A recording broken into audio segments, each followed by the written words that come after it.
வந்து பாத்தீங்கன்னா சாதாரண எதிரி கிடையாது, மூட நம்பிக்கைக்கு எதிரி. இன்றைக்கு வந்து பெரியவர் வந்து அதுக்கு முன்னாடி ஆலோசனை கருத்து சொன்னாரு. ஆனா நீங்க ஆளவை பாத்தீங்கன்னா திராவிட எண்ணிக்கை வந்து ஒரு கோயில போய் கும்பிடுறதுக்கு நாட்டுகள் எண்ணிக்கை யாரும் எதிர்த்து சொல்லல. அது அந்த தவறான புரிதலை வந்து பயன்படுத்திக்கிறாங்க மதவாதி சக்திகள். அதே மாதிரி திராவிட பாத்தீங்கன்னா அதே நேரத்துல ஒரு தனிப்பட்ட ஒரு மொழிக்கு எதிரி கிடையாது. மொழி ஆரம்பிக்கிறதா இருந்தாங்க, மொழி ஆரம்பிச்சு இருந்தாங்க.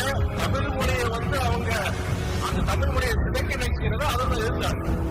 ஒரு உதாரணம் சொல்றேன், நிறைய பேர் சொல்லுவாங்க, பொதுவா ஒரு பேச்சு என்னன்னா ஹிந்தி வந்து நல்லதான ஒரு மொழியை கற்றுக்கிறது நல்லது தானே, குழந்தைங்களுக்கு நாளைக்கு வட இந்தியா போறதுக்கு ஒரு கவர்மெண்ட் ஜாப் கிடைக்கிறதுக்கு சென்ட்ரல் கவர்மெண்ட் ஜாப் கிடைக்கிறதுக்கு நல்லா இருக்குல்ல, கேட்டு கெடுக்கிறாங்க, அவங்க பிள்ளைங்க படிக்கலையா தெரியாது.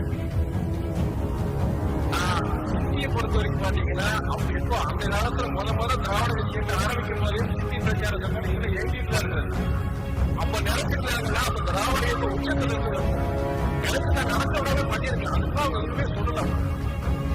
அவங்க வந்து ஹிந்தி தான் படிக்கணும், ஹிந்தி தெரிஞ்சாதான் நீங்க படிச்சாவது போக முடியும், நீங்க வந்து சில கவர்மெண்ட் உத்தரவுகள் எல்லா இடத்துலயும் வந்து ஹிந்தி பத்திரம் தான் இருக்கவங்கிற போது அதுதான் அவங்க பயந்தாங்க. ஏன்னா அது இருந்துச்சுன்னா நீங்க தமிழ் பதவி போய் ரத்தத்துக்கு போய் அதுக்கு அந்த பயந்துகிட்டு தான் வந்து அன்னைக்கு காலேஜ்களை பொறுத்த வரைக்கும் மாணவர்கள் அது கிளம்பி எடுத்து அன்னைக்கு மாணவர் போராட்டம் நடந்தது.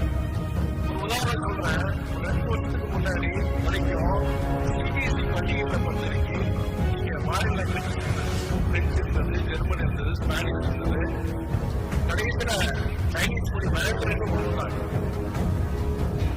ஆனா ரொம்ப ஒரு சூழ்ச்சி அதான் நீங்க புரிஞ்சுக்கணும். என்னன்னா ஹிந்தி வேற்று மொழிகள், அதாவது வேற்று நாட்டு மொழிகள் எதுவும் இருக்கக்கூடாது. இந்திய மொழியை எது வேணா நீங்க கற்றுக்கலாம். அதை ஃபர்ஸ்ட் லாங்குவேஜ் இருக்கலாம், செகண்ட் லாங்குவேஜ், தேர்ட் லாங்குவேஜ். இந்திய மொழி என்ன வேணா தெரியல, ஹிந்தி, சமஸ்கிருதம், தெலுங்கு, கன்னடம் எது வேணா பார்த்தீங்கன்னா வெளிநாட்டு மொழிகள் கற்றுக்கூடாது. 2 வருஷத்துக்கு முன்னாடி எடுத்தாங்க, 3 வருஷம் எடுத்துட்டாங்க.